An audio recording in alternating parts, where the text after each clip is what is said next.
12절로 19절 말씀, 요한복음 12장 12절로 19절을 다 찾으셔서 한 절씩 19절까지 12절부터 교독하겠습니다. 12절 말씀. 그 이튿날에는 명절에 온 큰 무리가 예수께서 예루살렘으로 오신다는 것을 듣고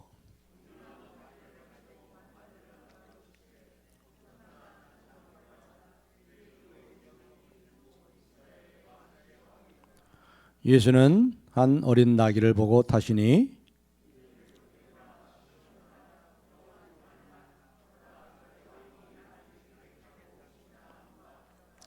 제자들은 처음에 이 일을 깨닫지 못하였다가 예수께서 영광을 얻으신 후에야 이것이 예수께 대하여 기록된 것임과 사람들이 예수께 이같이 한 것임이 생각났더라.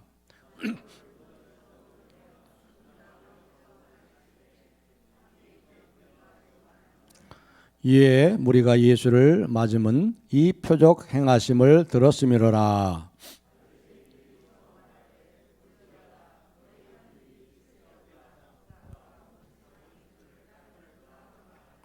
아멘.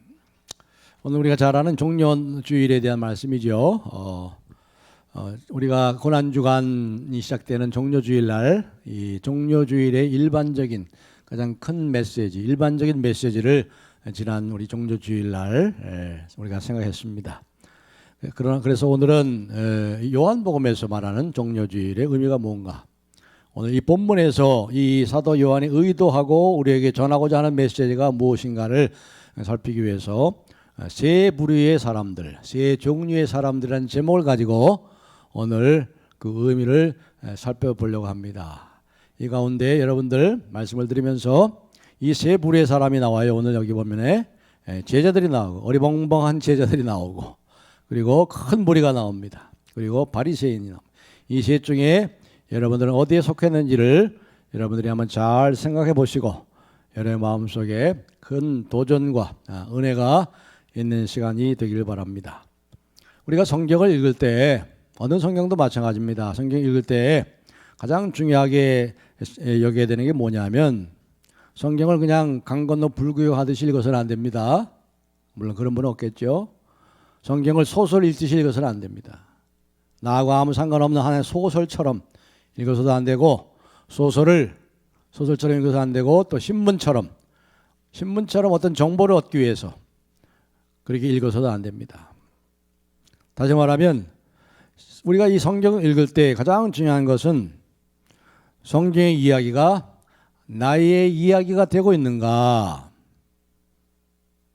그렇게 성경을 읽고 들어야 된다는 말입니다. 다시 말해서 우리가 그 성경 이야기 속으로 내가 들어가야 돼요.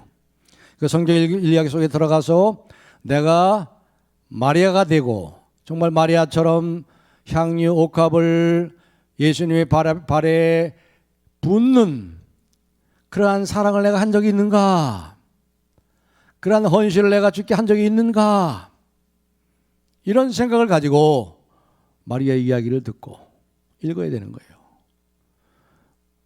우리 여러분이 특별히 이제 그렇게 이렇게 간증하는 우리 집사님도 제가 여러 번 들었습니다. 너무 힘들고 어려워가지고 참 굉장히 힘들고 어려운 시기를 보냈는데, 그때 시편을 읽었대. 시편을 읽으니까, 야, 어떻게 내 이야기를 하지? 이 시인이 지금 내 이야기 하고 있네. 내 생각하고 똑같네. 어쩌면 내 얘기를 이렇게 하고 있어. 성경 그렇게 읽어야 돼요. 그렇게 읽어야 되는 겁니다. 성경 이야기 속에 들어가서 나의 이야기로 읽는 겁니다.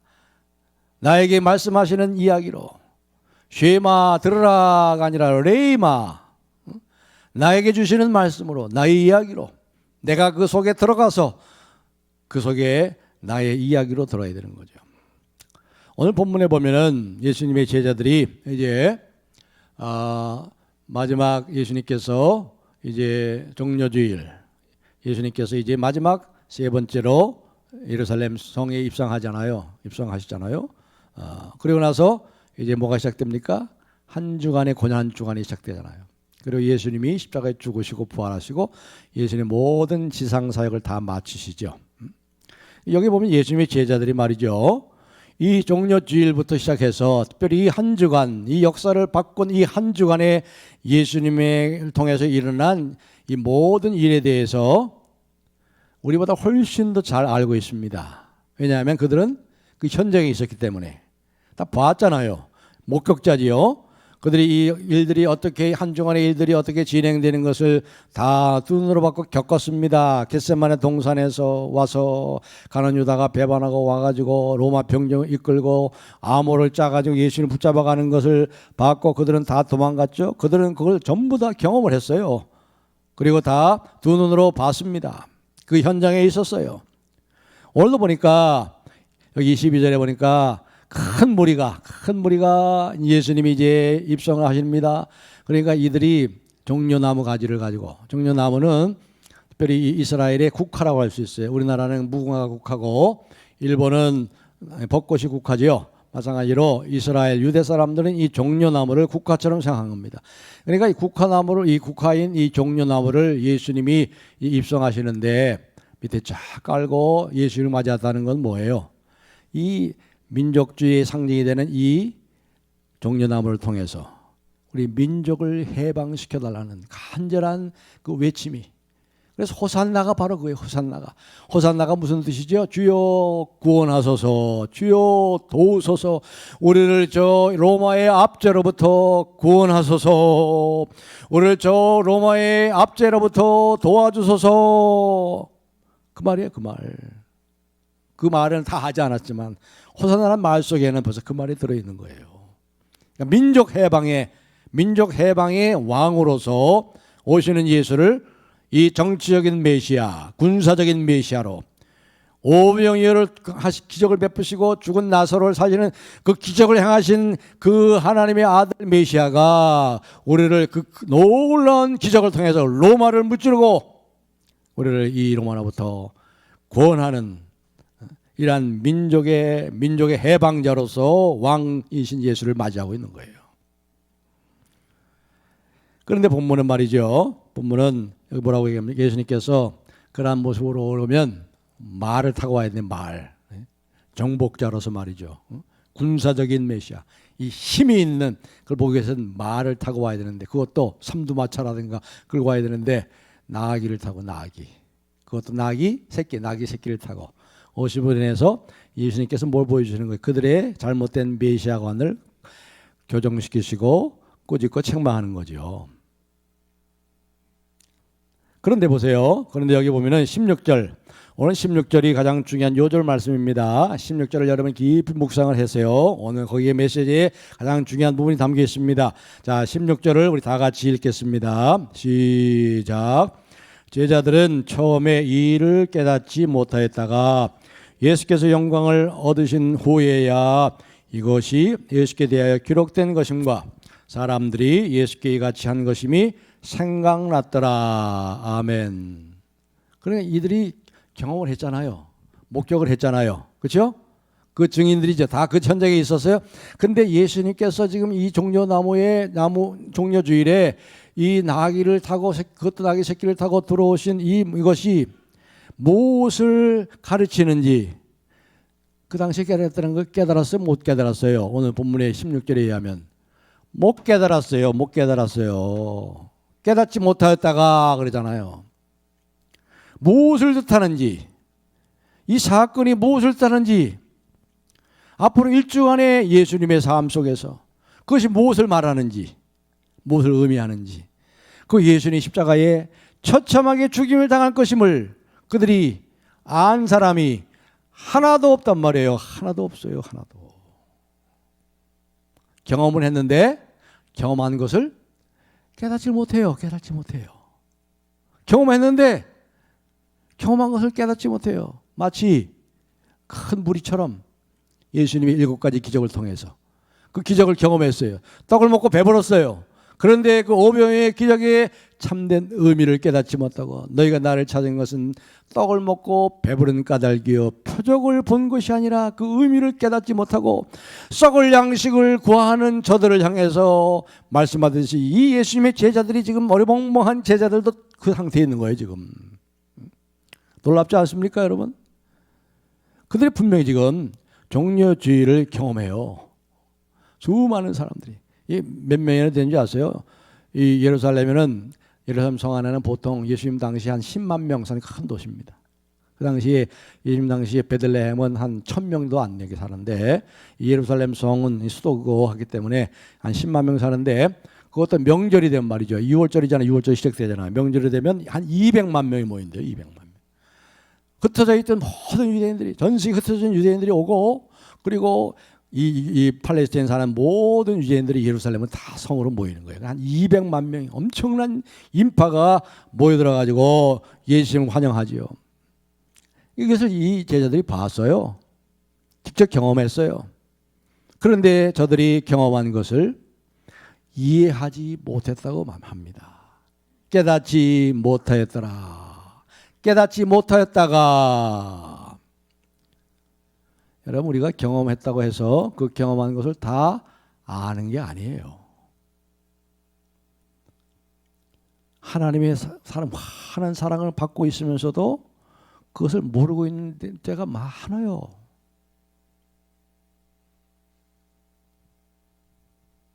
경험했다고 다 그걸 이해하는 게 아니에요.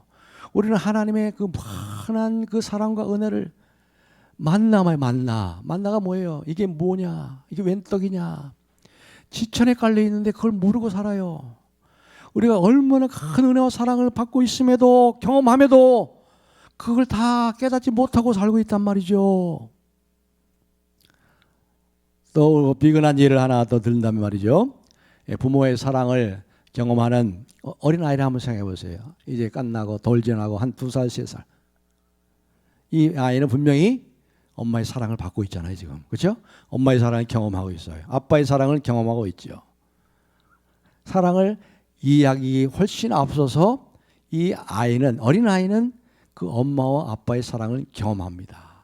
그런데 이 아이가 그 사랑을 지금 받고 있고 그 엄마 아빠의 사랑을 경험한다고 해서 그 어린 아이가 그 사랑을 이해하는 건 아니죠. 왜 부모가 자기를 그렇게 사랑하는지 이해를 못해요. 지금 사랑받고 있음에도, 사랑받고 있는 것조차도 몰라. 그렇죠? 부모가 얼마나 희생하는지, 왜 어려움 속에서 끔찍하게 나를 사랑하는지 이 아이는, 어린아이는 이해를 못해요. 그럼에도 불구하고 여전히 사랑받고 있잖아. 어린아이는 자기가 이해하지 못하는 것을 경험하는 것입니다. 그런데 이 어린아이가 자라가지고 청년이 됐어요. 사랑하는 사람이 생겼어요. 이제 결혼하겠다고 결심을 합니다. 이제 결혼을 통해서 그 사랑을 경험하죠. 그러나 그 두 사람이 결혼해서 사랑을 경험한다고 해서 그 서로 사랑한다는 것이 무엇인지를 제대로 아는 데는 상당한 기간이 걸립니다. 상당한 기간이 걸려요. 서로 사랑하는 일이 어떻게 가정을 세워가는지, 어떻게 서로의 삶을 만들어가는지, 심지어 이 사랑이 얼마나 많은 희생과 얼마나 많은 인내를 가져와야 하는지, 이것을 깨닫고 이해하는 데는 상당한 시간이 걸리는 거예요. 제자들이 처음에는 깨닫지 못하였다가 예수께서 영광을 얻으신 후에야, 영광을 얻으시는 후라는 게 뭐예요? 십자가에 죽으시고 부활하신 후에야 그들이 생각이 났더라. 그들이 그때 가서 깨달았다는 거예요. 그렇습니다, 여러분. 여기 제자들이 그랬던 것처럼 우리는 우리가 이해하지 못하는 것을 지금 경험합니다. 하나님의 환한 사랑을 받고 있고 하나님의 환한 돌보심과 하나님의 그 풍성한 공급하심을, 그 베푸시는 은혜와 사랑을 받고 있으면서도, 경험하면서도 아직도 이해하지 못하고 깨닫지 못하는 사람들이 많이 있다는 거예요. 많이 있다. 예수님께서 죽으시고 부활하신 후에야 성령께서 깨닫게 하시고, 아, 그토록 사랑인 줄 내가 이제 아는 거 조금 알았구나. 이제 내가 그렇게 몰랐지. 예수님이 그토록 사랑인 줄 내가 몰랐어. 나중에야 비로소 생각이 나고 알게 됐다는 거예요. 그게 바로 신앙의 철이 든다는 거예요. 신앙의 철이 든다. 나이가 먹는다고 신앙의 철이 드는 게 아니죠. 철분을 많이 먹으면 철이 드는 게 아니죠. 나이가 많이 먹는다고 그냥 철 드는 게 아니에요.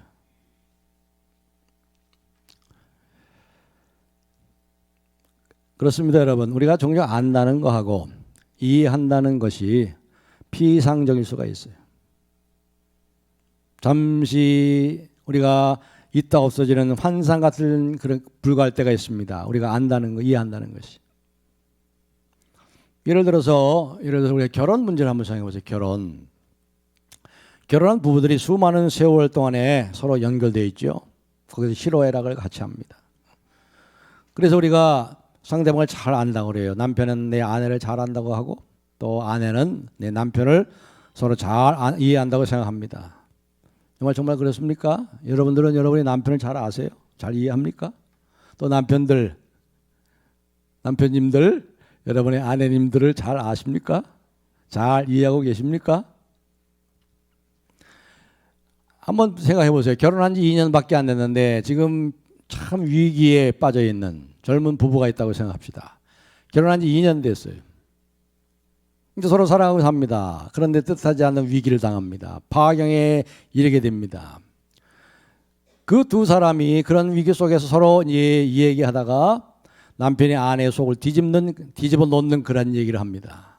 그러자 아내가 손가락질하면서 어쩌면 당신이 하는 것이 꼭 그래. 당신은 항상 그런 식으로 하잖아. 이렇게 아내를 타박합니다. 마치 그녀가 자기 남편을 다 알고 있는 듯이 그렇게 말합니다. 당신이 하는 짓이 꼭 그래. 늘 그런 식으로 하잖아. 아는 것처럼 말합니다.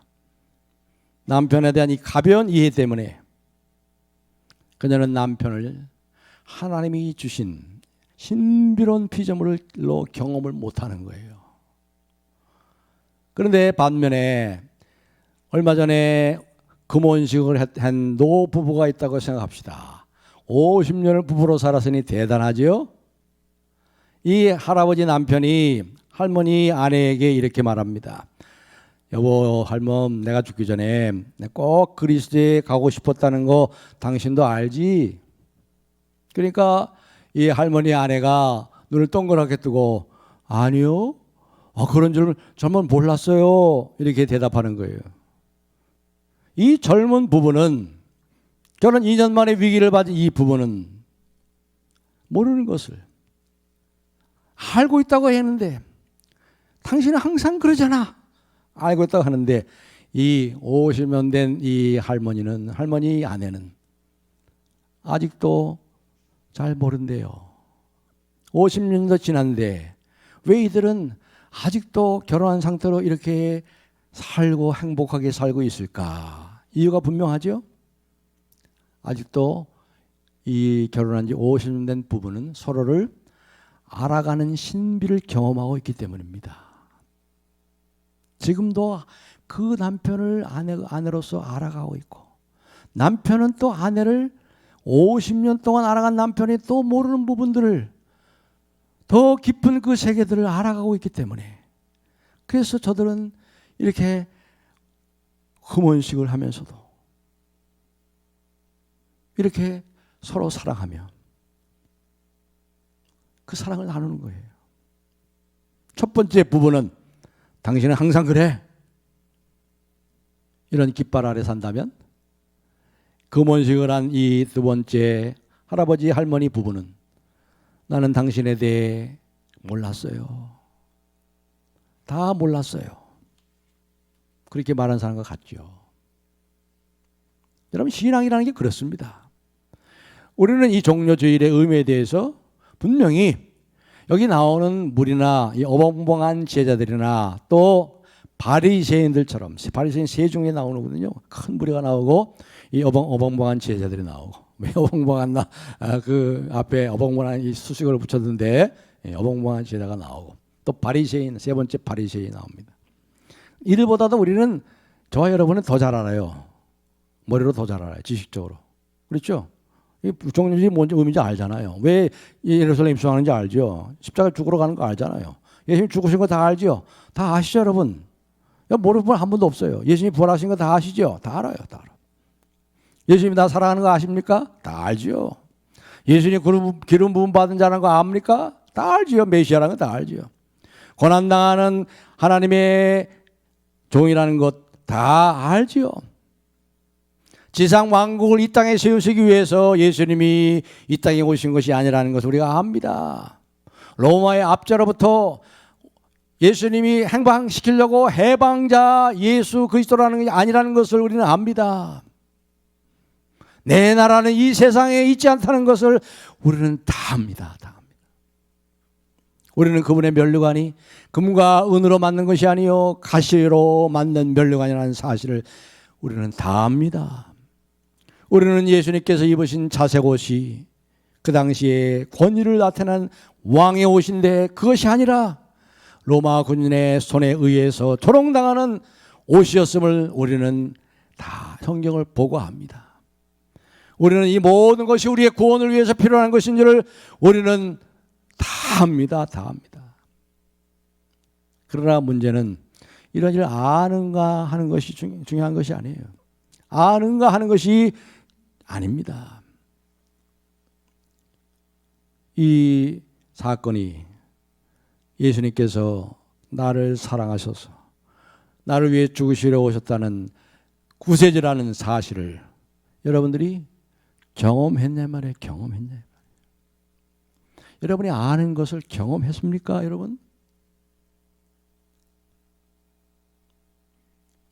정말 생생하게 경험해가지고 견딜 수가 없어서 어떻게 하면 하나님 이 주님께 내가 어떻게 내 사랑을 표현해야지 벼르다가 자기의 가장 귀한 향유컵을 깨서 주의 발에 묻던 이 마리아 같은 그러한 생생한 경험이 여러분에게 있습니까?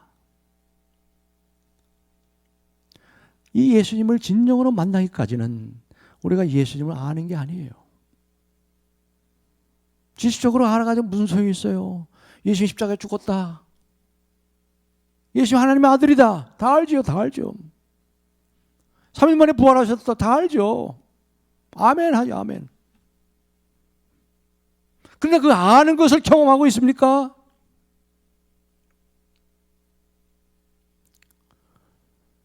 그분이 왜 오시는지, 왜 죽으셨는지 이해하고 아는 것만으로는 충분하지 않는 거예요. 알고 있는 것을 경험했느냐? 참으로 우리가 예수님을 만났느냐?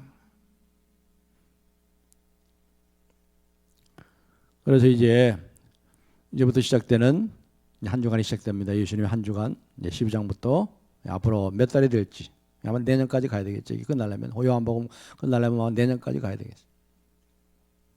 앞으로 몇 달 동안 이제부터 시작되는 한 주간의 드라마를 여러분이 이 말씀 속에 들어가서 예수를 만나셔야 돼요. 예수님을 생생하게. 앞으로 이제 한 주간 동안의 예수님의 그 행적, 요한복음의 거의 반을 차지하는 한 주간의 삶이 예수님의 그 한 주간의 삶이 예수님의 이야기의 요한복음 전체 거의 반을 차지하는 그 의미가 무엇인지 그 이야기 속으로 들어가셔야 됩니다. 우리에게 무슨 일이 일어났는가에 관해서 얘기하는 것이 아니라 지금 무슨 일이 지금 나에게 우리에게 일어나고 있는가? 성경이 지금 나에게 뭐라고 말하는가? 성경이 우리에게 뭐라고 말하는가? 이걸 들어야 되는 거예요. 우리는 이 이야기 속에 들어와 있는가? 이 이야기 속에 등장하는 세 부류의 사람 중에 우리는 어디에 속한 사람들인가? 본문에는 세 종류의 사람이 등장한다고 그랬어요. 첫 번째는 바로 이 무리들이죠. 이 무리들, 큰 무리들. 이 큰 무리들은 어떤 사람일까요? 예수님께 묻고 싶고 또 거기에 대해서 답을 얻고 싶고 자기들에게 풀리지 않는 인생의 문제들을 가지고 그 문제를 풀리고 그 인생이 풀리고 그들의 소원하는 것을 이뤄서 소원 성취하고 싶은 사람들. 그들의 그 안건만 가지고 그 문제만 가지고 왔던 사람들, 이게 바로 큰 무리의 사람들이에요. 오병이어의 기적을 경험했어요. 야, 예수를 왕으로 삼으면 먹고 사는데 문제가 없겠다.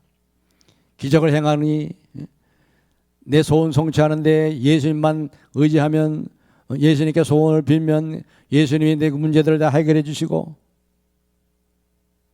물론 사랑하는 성도 여러분, 오해는 하지 마세요. 제가 늘 이렇게 말씀한다고 해가지고 여러분이 이 세상에 복을 받고 또 여러분이 기도가 응답되고 여러분이 소원이 성취하는 거, 그거 못마땅해서 그런 게 아니에요. 그거 절대 아니에요.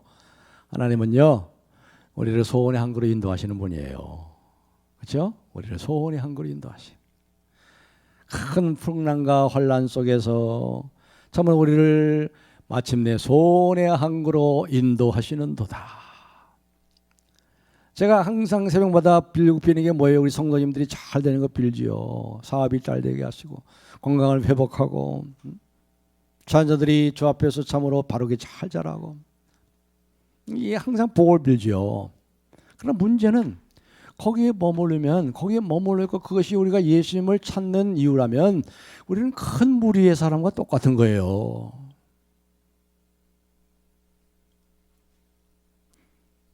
그것을 경험해야죠. 그 의미를 알아야죠. 경험한 것을 깨달아야죠. 경험한 것을 깨달아야죠. 왜 하나님이 나에게 복을 주시는지.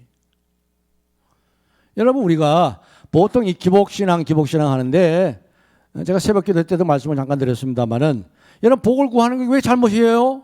그건 잘못 아니에요.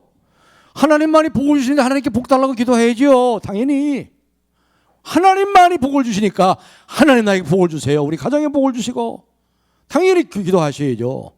근데 이 기복신앙, 복을 구하는 신앙이 뭐 어떤 면에 잘못됐냐면, 그 복을 받아가지고 나만 잘 되고 내 가정만 잘 먹고 살고 내가 아는 사람들만 잘 되고 복을 받고 사는, 이게 기복신앙이에요. 이걸 가지고 어떻게 돼요? 하나님 나라를 위해서 많은 사람들, 주변에 있는 연약하고 가난한 사람들 주의 복음과 하나님 나라를 위해서, 선교를 위해서 이것이 쓰여질 때 이것이 진정한 하나님의 축복이죠. 이게. 근데 그냥 복을 달라고 기도하고 복을 받아가지고 나만 잘 살고 내 가정만 잘, 내 가족들, 내 자식들만, 이게 잘못된 거죠. 복을 비세요. 복을 구하시라고. 저도 내일 날마다 여러분에게 복을 구하고 있어요. 복을 빌고, 우리 장로님 복 주시고, 우리 권사님들 복 주시고.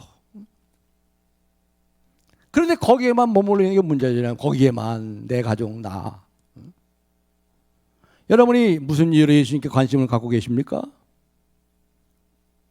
그 관심을 여러분의 소원 성취하려고, 예수님부터 얻어내려고 하고 있습니까? 그렇게만 하고 있습니까? 그러면 하나님께서 우리에게 해주시는 그 경험을 제대로 깨닫지 못하는 거지요.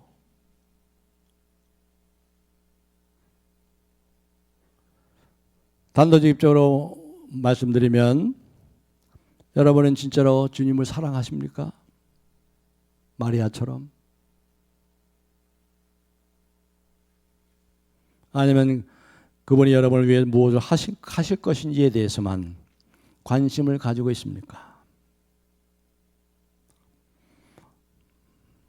또 두 번째 보면은 바리새인들이 등장합니다. 이 바리새인들은 예수님의 가르침이 자기들에게 아주 위협적이라고 생각이 됐습니다. 바리새인들은 아주 경건한 사람들입니다. 모험적인 사람들입니다. 아주 반듯한 사람들입니다. 열심히 일합니다. 열심히 신앙생활을 하려고 합니다. 인생을 잘 살려고 무던히 애를 쓰는 사람입니다. 아주 노력형 인간입니다. 다른 사람의 도움도 필요 없고 자기 의로움에 빠진 사람들입니다. 다른 사람들이 보이지 않습니다. 늘 다른 사람과 비교하면서 자신들도 죄인이라고 하지만 나는 그래도 꽤 괜찮은 죄인이야, 그렇게 생각하는 사람입니다. 자기를 한 번도 나 같은 몹쓸 죄인이라고 생각해 본 적이 없습니다. 죄인들과 자기 자신들을 동일시하게 되면 기분 나빠하는 사람들이었습니다. 나처럼 교회를 사랑하고 나처럼 이렇게 교회를 위해서 헌신한 사람이 있으면 나와봐 하고 큰 소리치고 언제나 앞장서고 자부심을 갖는 사람들입니다. 그래서 예수님의 그 은혜를 들으면, 값없이 주시는 은혜를 들으면 마음이 불편해지는 사람입니다. 하나님의 은혜에 의해서 위협을 받는 사람, 은혜를 상실한 사람, 하나님의 은혜를 가볍게 여기는 사람, 은혜를 거절하는 사람, 은혜를 사모하지도 않는 사람, 이런 사람이 바리새인이고, 항상 완전한 법과 완벽함 속에서 신앙적인 업적과 성취만을 주장하는 사람, 여전히 크기와 숫자를 가지고 따지는 사람, 이 사람이 바리새인과 똑같은 사람이에요. 나 같은 죄인 불러주신, 이 몹쓸 죄인을 불러주시고 나 같은 죄인을 살려주시고 써주시니 감사합니다. 이런 마음도 없어요. 이런 마음이 없어요.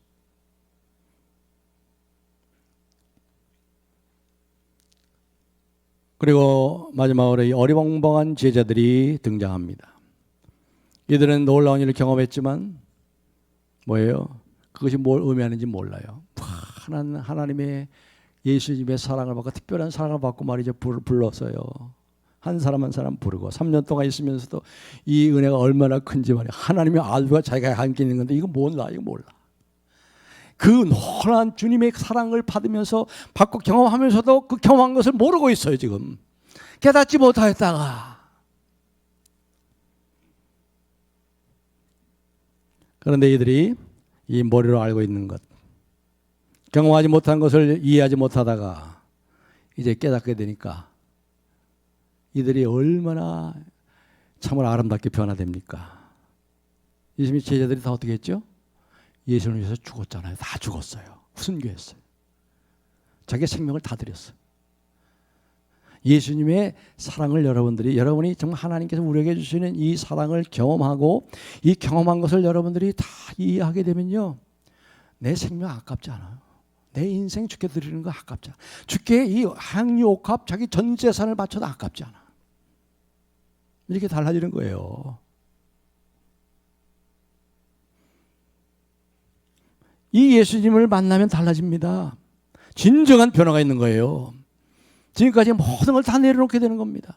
예수님을 가장 보배롭고 가장 존귀한 분으로 섬기고, 야, 하나님 나를 아신다.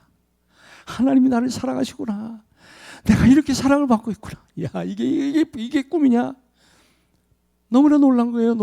저희 아버지는 그래서 자다가도 깜짝 놀란다잖아요. 너무 놀라가지고 자다가도 깜짝 놀랐는데 나 같은 걸 불러주신 거 얼마나 감사한지.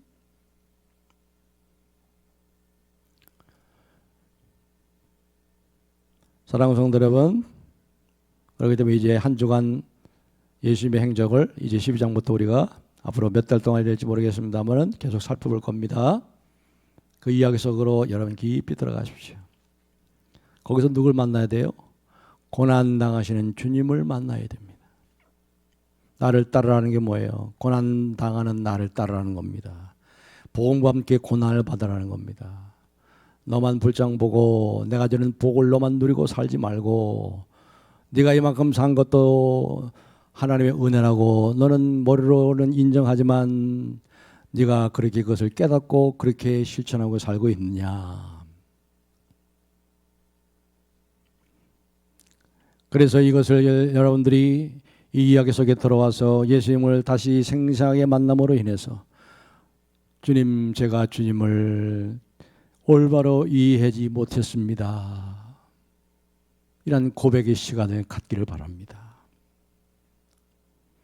우리가 상상했던 구원보다 더 놀랍고 풍성한 이 구원의 세계를 경험하시고 깨달으시고 사모하세요.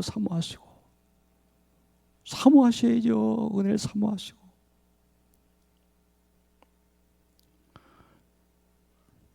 결국 무리들은 어떻게 됐어요? 이 무리들은 결국 자기의 소원대로 안 되니까 예수님이 십자가에 처절하게 죽임당하고 다 버리고 다 갔죠. 그리고 예수님을 십자가에 못 박으라. 오히려 예수님을 대적하는 자가 됐어요. 그리고 바리새인들은 어떻습니까? 바리새인들은 여기 19절에 나오죠. 19절 한번 다 같이 한번 읽어보겠습니다. 19절 시작. 바리새인들이 서로 말하되 볼지어다 너희 하는 일이 쓸데없다. 보라, 온 세상이 그를 따르는도다 하니라. 아멘. 바리새인들은 뭐예요? 자기의 지금 기득권, 자기가 지금 누리고 있는 이 부요함, 자기가 누리고 있는 이 권세, 이 명예, 이 안락함, 이 행복, 이것을 자꾸 위협하는데 지금 온 세상이 그를 따르는구나. 아, 이제는 끝났거나 우리도. 그것을 지키기에 골몰했던, 지금 자기의 현재 행복, 현재 자기의 안전들, 현재의 부요함, 현재의 그 권력, 현재의 그 행복을, 그 안전을 지키기에 골몰했던 그들은 절망 가운 절망하고, 보라 세상이 그를 따른다, 온 세상이 그를 따른다, 우리들이 하는 게 다 헛돼 하고 절망으로 끝날 수밖에 없단 말이에요. 절망으로. 여러분이 이 세상에 있는 거 붙잡고 어떻게든 남보다 행복하게 살고 그렇게 추구하면, 그렇게 살면 절망이 절망, 그 끝은 절망이요. 그러나 이 어벙벙한 제자들 할지라도 이제 자기들이 알지 못한 것을 경험하잖아요. 그리고 경험하는 것을 조금씩 깨달아갑니다. 알아갑니다. 이게 웬 사랑인가? 나를 주님의 제자로 불러주시고, 그래서 어떻게 돼요? 나중에는 주님을 위해서 자기 목숨을 다 버리잖아요. 다 죽잖아요. 제자들이. 제자들 불쌍합니까? 아니잖아요. 우리는 맨날 그런 노래 하냐고. 베드로처럼 바울처럼 왜 우리 그렇게 살 수 없을까? 맨날 그렇게 찬송하잖아요. 모르는 찬송하지 마시고 정말 심각하게 찬송하시고 심각하게 생각을 해보시라고요. 심각하게 생각하세요. 그래서 제가 늘 이 세 가지 평생 기도 제목 중에 세 가지가 바로 그거예요. 그리스도의 사랑의 넓이와 높이와 길이가 어떠함을 깨달아 하나님의 모든 충만한 것으로 깨달아라는 게 뭐예요? 하나님이 우리가 생각할 수도 상상할 수 없는 그 넓이와 깊이와 높이와 사랑으로 우리를 사랑하고 계심을 좀 깨달아라 이 말이에요. 그러니까 깨달으라고 기도하잖아요. 하나님이 얼마나 우리를 사랑하시고 우리를 돌보시고 자기 생명까지 주시고, 그 하나님을 알아가라. 그걸 알면 예수님이 가장 보배롭게 되지. 가장 보배롭고 가장 존귀하고. 그래서 우리가 5장에 보면 38년 된 중풍병자가 고침받고, 그래서 이 중풍병자가 되었어요. 안식일을 범했다고 얼마나 위협을 당합니까? 그 다음에 9장에 날 때부터 적용된 거 고쳐주니까 어떻게 됐어요? 이 사람이 어떻게 됐죠? 출교됐잖아요. 그 지방에 쫓겨났잖아요. 그 어머니 아버지는 출교될까봐 그냥 말 못하고 가만히 그냥 있죠. 근데 이 아들은 어떻게 했어요? 고침받은 아들은 쫓겨났잖아요. 출교났잖아요. 거기서 그 상황에서 매장됐잖아요. 대가를 치렀잖아요. 고난받는 대가를. 그렇죠. 나사로는 어떻게 했어요? 나사로를 죽이려고 그랬잖아요. 나사로를 죽이려고. 우리 봤잖아요. 예수를 믿는 게 그런 거예요, 여러분. 대가를 치르고 말이죠. 영광스러운 거죠, 이게. 여러분 예수를 위해서 죽으라는 건 아니고, 순교하라는 건 아니고, 뭐 순교하라고 해도 못하죠, 지금은. 그러한 정신을 가지고 사시라 이거죠. 이 세상에서 이 진리를 가지고 예수님 편에 서서 말이죠. 억울함을 당하고 바보 취급을 당하고 또 예수님 때문에 조롱당하고 멸시당하고 예수님 때문에 좀 억울함을 당해도 묵묵히 예수님을 생각하면서 그 길을 가시라 이 말이에요.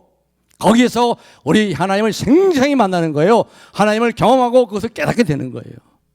이 은혜가 우리 사랑하는 우리 서울남북의 모든 귀한 성도님, 우리 가정에서 예배하는 모든 성님들에게 이 하나님의 은혜가, 이 어리벙벙한 제자들이 예수님을 위해서 참으로 다 순교하는 이러한 제자들로 변화된 은혜가 저 여러분의 삶에 앞으로 더욱 넘치기를 주님의 이름으로 축복합니다. 할렐루야. 하나님 감사 찬송합니다.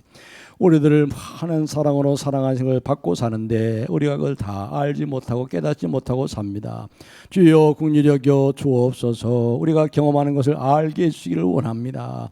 그래야 이 어리벙벙한 제자들이 예수님을 위하여 삶을 드리고 순교하며 그들의 전한 복음을 통해서 온 세상에 복음이 전파된 것처럼, 하나님의 나라가 임한 것처럼 우리가 그렇게 우리의 남은 여생을 주의 영광을 위해서 참으로 살아갈 수 있도록 은혜를 더하시고 의 은혜를 은혜를 잘 감당하는 참으로 은혜를 사모하는 주님의 귀한 백성 다 되도록 은혜 위에 은혜를 더하소서. 예수님 너머에 예수님을 만나게 하시고 하나님 너머에 하나님을 만나는 귀한 은혜가 있게 하여 주옵소서. 예수님의 이름으로 간절히 기도하옵나이다. 아멘.